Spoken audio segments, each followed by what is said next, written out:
एक सेवानिवृत्त स्कूल शिक्षक एलोइस पार्कर को मैसाचुसेट्स में अकेले रहते हुए देखते हैं। उनके बार्न एडम क्ले में एक किराएदार है जो एक शांत मधुमक्खी पालक के रूप में जीवन जीता है। बाद में एलोइस को एक चेतावनी मिलती है। उसके कंप्यूटर को पता चला कि उसकी हार्ड ड्राइव संक्रमित है, जिससे उसे डेटा के पूर्ण नुकसान से बचने के लिए दिए गए नंबर पर कॉल करने के लिए प्रेरित किया गया। उसकी कॉल बॉयड से कनेक्ट हो गई, जो दावा करता है कि वह यूनाइटेड डेटा ग्रुप से है।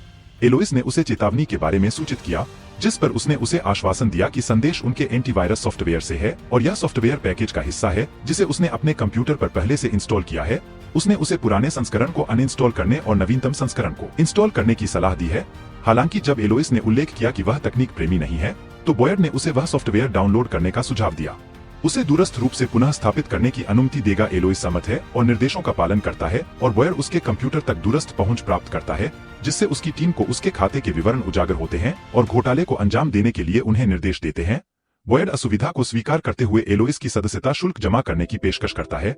वह उसे सूचित करता है $500 क्रेडिट और उसे लेन देन के लिए खाते की जांच करने के लिए कहा, लेकिन जब एलोइस ने इसकी जांच की तो उसे $500 के बजाय $50,000 क्रेडिट का पता चला। घबराए हुए बॉयड ने संभावित नौकरी छूटने के बारे में चिंता व्यक्त करते हुए और अपने बच्चों का उल्लेख करते हुए अपनी गंभीर गलती स्वीकार की। एलोइस नहीं चाहता था कि उसे परिणामों का सामना करना पड़े। अतिरिक्त राशि वापस आ गई, लेकिन जैसे ही उसने मास्टर पासवर्ड डाला, उसका लैपटॉप बंद हो गया और लैपटॉप को फिर से चालू करने पर वॉय उसके पूरे खाते को खाली करने के लिए आगे बढ़ी। एलोइस यह देखकर हैरान हो गई कि उसके खाते से सारा पैसा गायब हो गया है और लगभग उसी समय उसे धोखाधड़ी का पता लगाने वाली सूचनाएं प्राप्त हुई। उसके बैंक ने उस रात उसकी परेशानी बढ़ा दी। एडम आमंत्रित होने पर रात्रि भोज के लिए एलोइस के घर पहुंचा, लेकिन उसे कुछ गलत लगा और उसने रसोई से चाकू उठा लिया। हालांकि एलोइस की बेटी FBI एजेंट वेरोना ने उस पर बंदूक तान दी और उसे घुटने टेकने के लिए कहा। उसने उससे पूछा कि वह कौन है और वह अपनी माँ के घर में क्या कर रहा है, लेकिन एडम उससे सॉरी कहता है और तभी वेरोना वहाँ अपनी माँ के बेजान शरीर को देखकर हैरान हो जाती है। वेरोना को एजेंटों द्वारा दिए गए आत्महत्या के स्पष्टीकरण पर संदेह हुआ। उसने एडम से पूछताछ करने का फैसला किया। उसने बताया कि उसने वहाँ जगह किराए पर ली थी। एलोइस से जब खलिहान में उसकी उपस्थिति के बारे में पूछा गया तो एडम ने खुलासा किया कि एलोइस ने दरवाजा खटखटाया तो उसने कोई जवाब नहीं दिया और स्मोक अलार्म की आवाज सुनकर वह चिंतित हो गया और ड्राइववे में उसकी कार को देखकर वह जांच करने के लिए अंदर चला गया। बाद में एलोइस के कंप्यूटर की जांच करते समय वेरोना को पता चला उसके खाते खाली हैं और उसे एहसास हुआ कि उसकी माँ के साथ धोखाधड़ी हुई है।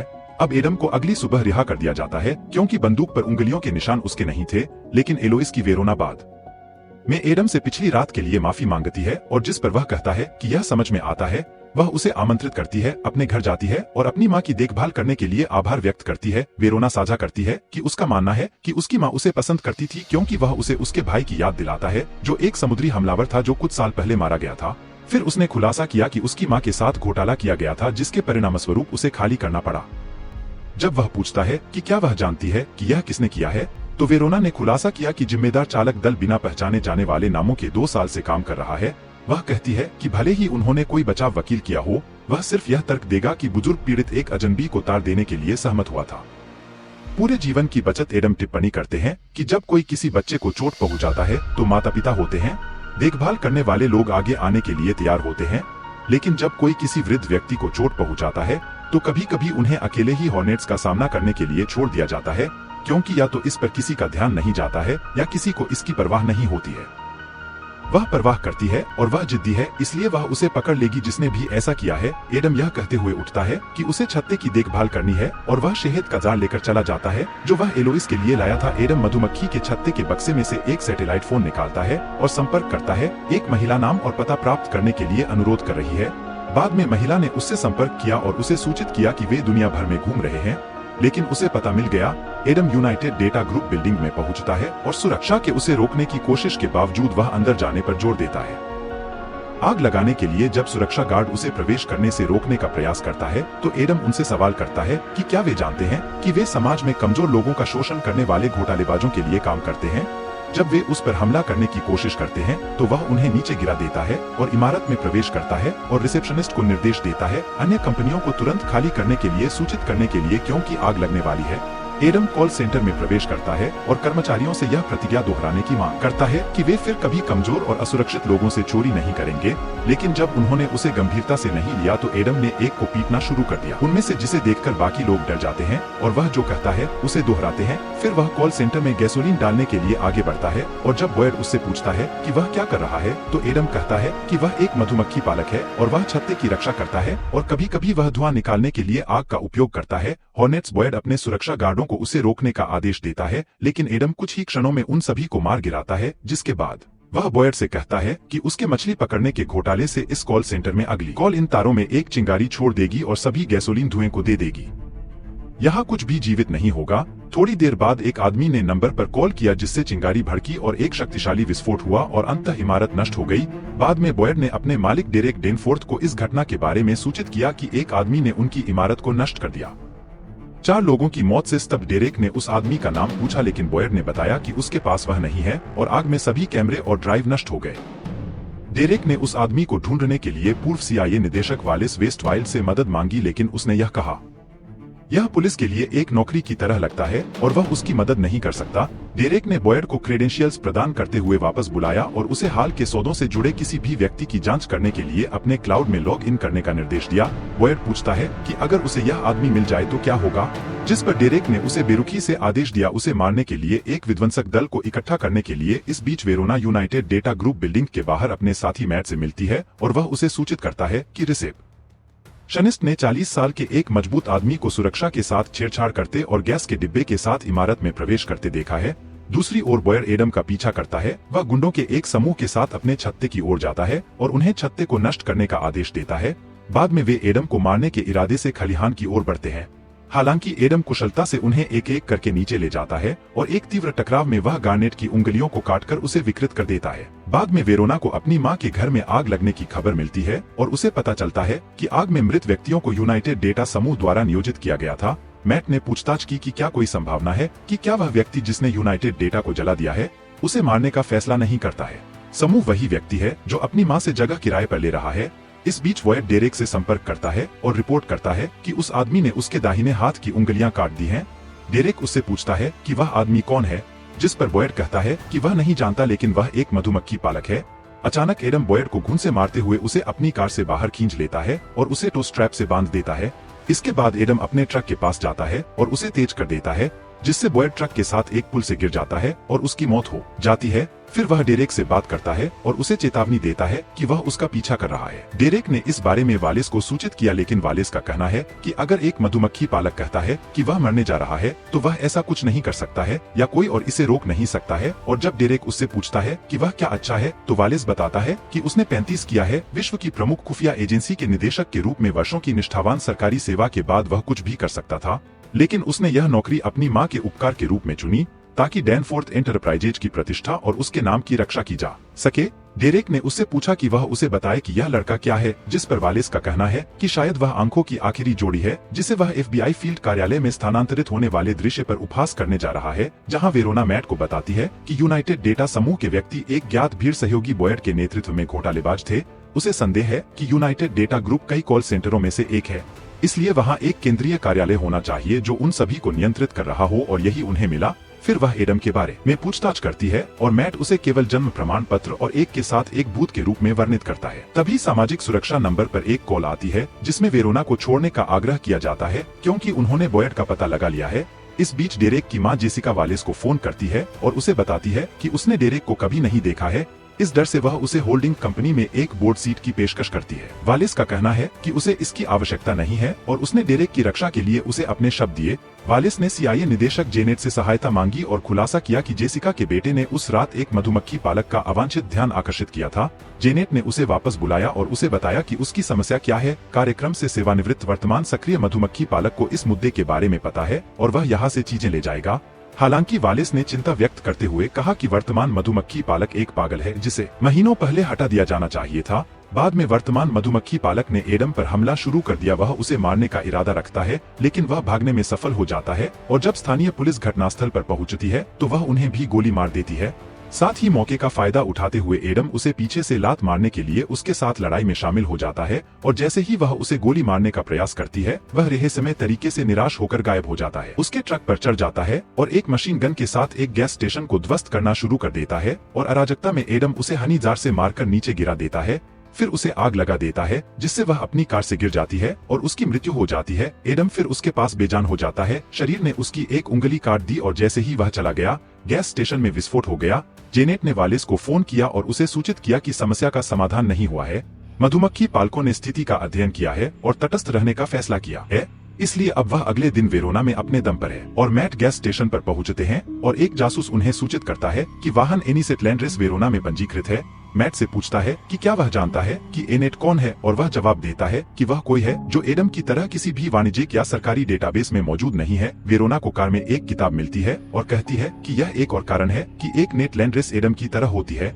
इस बीच वालिस पूर्व विशेष बल कर्मियों के एक समूह का समन्वय करता है और उन्हें बताता है कि ऐसे कार्यक्रम हैं, यहाँ तक कि उसे लंबे समय से मधुमक्खी पालकों को पसंद करने की जानकारी नहीं थी। कुछ समय पहले निर्णय लिया गया था कि अपने राष्ट्र को सुरक्षित रखने के लिए सिस्टम के बाहर एक तंत्र की आवश्यकता है और इसका एक मिशन सिस्टम को सुरक्षित रखना है। मधुमक्खी पालक एक अत्यधिक कुशल और खतरनाक गुप्त संगठन है जिन्हें सरकारी अधिकार क्षेत्र से ऊपर और बाहर काम करते हुए संयुक्त राज्य अमेरिका की रक्षा करने का काम सौंपा गया है। लेकिन अब यह ऐसा प्रतीत होता है कि एक सेवानिवृत्त मधुमक्खी पालक कार्यक्रम से बाहर चला गया है और वह कार्य कर रहा है जिसे वह गलती से छत्ते का सर्वोत्तम हित मानता है। इस बीच एडम एनेट की कटी हुई उंगली का उपयोग करके बीहाइव सुविधा तक पहुंच प्राप्त करता है, आवश्यक वस्तुओं को सुरक्षित करता है और दूसरी ओर उपनिदेशक प्रिक द्वारा महत्वपूर्ण जानकारी एकत्र करता है। और विशेष वकील मंदा मुनास ने वेरोना से मुलाकात की और मैट वेरोना ने उन्हें अपना विश्वास बताते हुए जानकारी दी कि क्षेत्र में 3 महत्वपूर्ण अपराध स्थल एक ही व्यक्ति एडम क्ले से जुड़े हुए हैं, जो उसके उपनाम की प्रकृति को जोड़ता है। उन्हें संदेह है कि एडम मधुमक्खी पालक नामक एक वर्गीकृत कार्यक्रम से जुड़ा हुआ है। उन्हें लगता है वह अत्यधिक सक्षम है और बोस्टन की ओर प्रक्षेप पथ पर प्रेरित है, जिसमें 9 स्टार यूनाइटेड उसका अगला संभावित लक्ष्य है। यह कंपनी एडम के जले हुए स्थान के समान क्षेत्रीय कॉल सेंटर संचालित करती है। पीआर उससे पूछता है कि एडम इस भगदड़ पर क्यों है, जिस पर उसने कहा कि वह छत्ते की रक्षा कर रहा है। पीआर उठता है और कहता है कि उन्हें वह सारा सहयोग मिलेगा जो वे मांगेंगे। बाद में स्वाट टीम एनएसटीआर यूनाइटेड बिल्डिंग में पहुंचती है, लेकिन वालिस के आदेश पर काम करने वाले पूर्व विशेष बल के कार्यकर्ता पहले से ही मौजूद हैं और उनके छोटे नेता स्वाट टीम को स्वाट टीम के रूप में जाने का निर्देश देते हैं। बिल्डिंग पेटीज के बाहर एक परिधि स्थापित करता है और उसकी टीम कॉल सेंटर में प्रवेश करती है और प्रबंधक को इसे बाहर से बंद करने का निर्देश देती है। एडम तेजी से नीचे उतरता है और स्वाट टीम को हरा देता है और उनमें से एक को बंधक बनाकर वह इमारत में प्रवेश कर जाता है। इस बीच प्रबंधक डेरेक से संपर्क करके सूचित करता है उसे पेटीज के बारे में और डेरेक ने पेटीज को निर्देश दिया कि वे उसके व्यवसाय में हस्तक्षेप न करें और केवल सौंपे गए कार्य को पूरा करने पर ध्यान केंद्रित करें, जिससे पेटीज को अपने आदमियों को बाहर एक पैरामीटर सेट करने का आदेश देने के लिए प्रेरित किया गया। जब वे चले गए तो उनमें से एक एडम को उनके बीच देखकर चौंक गया और जैसे ही वह प्रयास करता है भागने के लिए एडम उसे एक मेज पर फेंक देता है। फिर वह दूसरों को चेतावनी देता है कि जो लोग नुकसान से बचना चाहते हैं वे जा सकते हैं, लेकिन प्रबंधक जोर देकर कहते हैं कि जो भी आगे बढ़ने का प्रयास करेगा उसे निकाल दिया जाएगा। पेटिस अपनी टीम के साथ आता है और गोलीबारी शुरू कर देता है, लेकिन एडम कुशलतापूर्वक उनके हमलों से बच जाता है और जब टीम उसका पीछा करती है वह योजनाबद्ध तरीके से उन्हें एक एक करके खत्म कर देता है। अंततः वह एक भयंकर लड़ाई में उलझे छोटे मोटे लोगों का सामना करता है और एक चुनौतीपूर्ण लड़ाई के बाद वह छोटे मोटे लोगों को भी नीचे गिराने में सफल होता है। वेरोना और मैट आते हैं और वेरोना में एक आदमी आता है जिसे एडम इमारत के अंदर चुनता है। बैकअप के लिए इंतजार न करते हुए वेरोना इमारत में चला जाता है। इस बीच एडम प्रबंधक से भिड़ जाता है जो दया की गुहार लगाता है, लेकिन दलील को नजरअंदाज करते हुए एडम उसे पकड़ लेता है और एक तरफ फेंक देता है। फिर वह उसे उठाता है और जानना चाहता है कि पैसा कहां जा रहा है, और जब प्रबंधक सहयोग करने से इनकार कर देता है एडम उसे जानकारी के लिए प्रताड़ित करना शुरू कर देता है। फिर वह प्रबंधक के सामने बैठता है और एलोइस की तस्वीर दिखाते हुए उसे बताता है कि वह एक शिक्षिका और एक माँ थी जिसने अपना जीवन लोगों की मदद करने के लिए समर्पित कर दिया था। उसने उसे बताया कि उसने अपनी जान ले ली क्योंकि उसने $2 मिलियन का गबन किया था। वह जिस चैरिटी का प्रबंधन करती थी वह इस बात पर जोर देता है कि वह एकमात्र व्यक्ति थी जिसने कभी उसकी देखभाल की थी। मैनेजर ने उस संगठन का खुलासा किया जिसके लिए वह काम करता है और दावा करता है कि वे अछूत हैं। हालांकि एडम का कहना है कि कोई भी अछूत नहीं है और कभी कभी जब छत्ता असंतुलित हो जाता है तो आपको उसे बदलना पड़ता है। रानी तभी वेरोना आती है और एडम उसे बताता है कि वह आदमी सीधे तौर पर उसकी माँ की मौत के लिए जिम्मेदार है। वेरोना कहती है कि वह उस पर विश्वास करती है, लेकिन इस बात पर जोर देती है कि ऐसे मामलों को संभालने के लिए कानून है। एडम वहाँ से भागने में सफल हो जाता है और मैट पर हमला करता है और उसे नीचे गिरा देता है। मैट दया प्रकट करने की गुहार लगाता है। उसके 4 बच्चे हैं, जिस पर एडम कहता है कि वह जानता है और बाद में बंदूक को अलग करने के बाद चला जाता है। वेरोना और मैट भी यह जानकर हैरान हो जाते हैं कि इस घोटाले के पीछे कौन है। इस बीच वालिस को पता चलता है कि उसकी टीम मर चुकी है और वह डेरेक को सुझाव देता है कि अब उसकी मां को बुलाने का समय आ गया है। चूंकि एडम उन पर अपना कदम नहीं उठा सकता है यदि वे उसके निकट हैं, तो डेरेक ने अपनी मां को फोन किया और उसे सूचित किया कि वह इस सप्ताह के अंत में उससे मिलना चाहता है। वह सहमत हो जाती है और अपने सहायक केली को उसे शांत रखने में मदद करने का निर्देश देती है और एक आश्चर्यजनक रहस्योद्घाटन में इसका अनावरण किया जाता है। जेसिका संयुक्त राज्य अमेरिका की राष्ट्रपति है। बाद में निर्देशक पीआर वेरोना के साथ एक बैठक में उन्होंने उन्हें बताया कि उन्हें लगता है कि एडम उन लोगों के पैसे का पीछा कर रहा है जिनका कोई वारिस नहीं है, कोई परिवार नहीं है। उन्होंने बताया कि 9 स्टार यूनाइटेड पहचान करने के लिए डेटा माइनिंग सॉफ्टवेयर का उपयोग करता है। इन व्यक्तियों और बाद में उनकी संपत्ति को निशाना बनाया गया। वेरोना ने एक अन्य कंपनी की भागीदारी का खुलासा किया जो खुफिया समुदाय और न्याय विभाग के लिए एक विक्रेता के रूप में कार्य करती है और वास्तव में वित्तीय धोखाधड़ी की पहचान करने के लिए सॉफ्टवेयर का उपयोग उनके कार्यालय में किया जाता है। पुलिस उससे कंपनी के नाम के बारे में पूछती है, जिसमें उन्होंने जेसिका डैनफोर्थ द्वारा स्थापित और संचालित डैनफोर्थ एंटरप्राइजेज के नाम का खुलासा किया, जिन्होंने हाल ही में पद छोड़ दिया क्योंकि उन्होंने संयुक्त राज्य या अमेरिका के राष्ट्रपति के रूप में शपथ ली थी। उनकी चिंता यह है कि क्ले न केवल डेरेक को मारने का प्रयास करेगा बल्कि वह उसके कारण जेसिका को भी मार सकता है। घोटाले के साथ जुड़कर वे दोनों राष्ट्रपति के समुद्र तटीय हवेली तक पहुँचते हैं, जहाँ गुप्त सेवा पहले से ही तैनात है। वालिस ने अतिरिक्त सुरक्षा के लिए भाड़े के सैनिकों के एक समूह को भी काम पर रखा है, जिनमें से लाजर नाम के एक व्यक्ति की पहले एक मधुमक्खी पालक के साथ मुठभेड़ हुई थी और कुछ समय बाद जेसिका ने अपना पैर खो दिया था। भी वहां पहुंचता है और वालिस से पूछता है कि क्या हो रहा है। इस बीच एडम एक सुरक्षा सेवा की वर्दी में एक ट्रक के नीचे छिपकर वहां पहुंचता है और जब एक एजेंट जांच करने जाता है तो एडम उस पर हमला करता है और उसकी जगह लेता है और बाकी टीम के साथ इस एडम का पीछा करता है, एक अलग पोशाक में बदल जाता है और पार्टी में भाग लेता है। इस बीच जेसिका डीके को पीआर से मिलवाती है, जो पूछता है कि क्या डेरेक यूनाइटेड डेटा ग्रुप और 9 स्टार यूनाइटेड से परिचित है, जिस पर डेरेक अपने निवेश की पुष्टि करता है और फिर उससे पूछता है कि वह विकसित वर्गीकृत algorithm data mining software package के बारे में क्या जानता है। दूसरी ओर खुफिया समुदाय द्वारा वेरोना एडम को देखती है और वह तुरंत स्वाट टीम को सचेत करती है। कुछ समय बाद वेरोना और भाड़े के सैनिक एडम को ढूंढते हैं और वे उसे घुटने टेकने के लिए कहते हैं क्योंकि लाजर उसे गोली मारने की तैयारी करता है। एडम रिमोट पर एक बटन दबाता है जिससे विस्फोट हो जाता है एक वाहन में और अवसर का लाभ उठाते हुए एडम लाजर की बंदूक पकड़ लेता है और भाड़े के सैनिकों को खत्म कर देता है और तेजी से भाग जाता है। इस बीच जेसिका डेरेक से कहती है कि उसने नियम तोड़ दिए हैं और एक अपूर्ण लेकिन कार्य प्रणाली को भ्रष्ट कर दिया है। डेरेक का कहना है कि वह सिर्फ उसकी मदद करने की कोशिश कर रहा था, जिसके बारे में वह कहती है कि वे थे। जेसिका पहले से ही अमीर थी क्योंकि उसके पिता ने एक साम्राज्य बनाया था। जेसिका ने फैसला किया कि वह द बीकीपर को उसके किए के बारे में सच्चाई बताएगी और फिर वह पूरे देश को बता रही है। दूसरी ओर वालिस का सामना एडम से होता है और वह उसे जेसिका के कार्यालय में प्रवेश करने से रोकने की कोशिश करता है, लेकिन एडम कहता है कि यह है पर्सनल उसकी उंगलियां तोड़ देता है और उसे दूर धकेल देता है। इसी बीच डेरेक प्रिक को मार देता है और तभी दरवाजा खुल जाता है और जब एडम प्रवेश करता है तो डेरेक अपनी मां को बंधक बना लेता है। वेरोना और मैट भी वहां पहुंच जाते हैं और वह उसे हथियार डालने के लिए कहती है। एडम कहता है कि आप तय करें कि आप किसके साथ काम करते हैं, कानून के लिए या न्याय के लिए। डेरेक अपनी मां को मारने का प्रयास करता है, लेकिन क्ले पहले उसे मार देती है और पास की खिड़की से भाग जाती है। वेरोना के पास स्पष्ट शॉट होने के बावजूद वह क्ले पर गोली नहीं चलाने का फैसला करती है और वह उस स्कूबा गियर की सहायता से भाग जाता है जिसे उसने छुपाया था। इस तरह की वीडियो के लिए चैनल को सब्सक्राइब करें और लाइक करना मत भूले। धन्यवाद।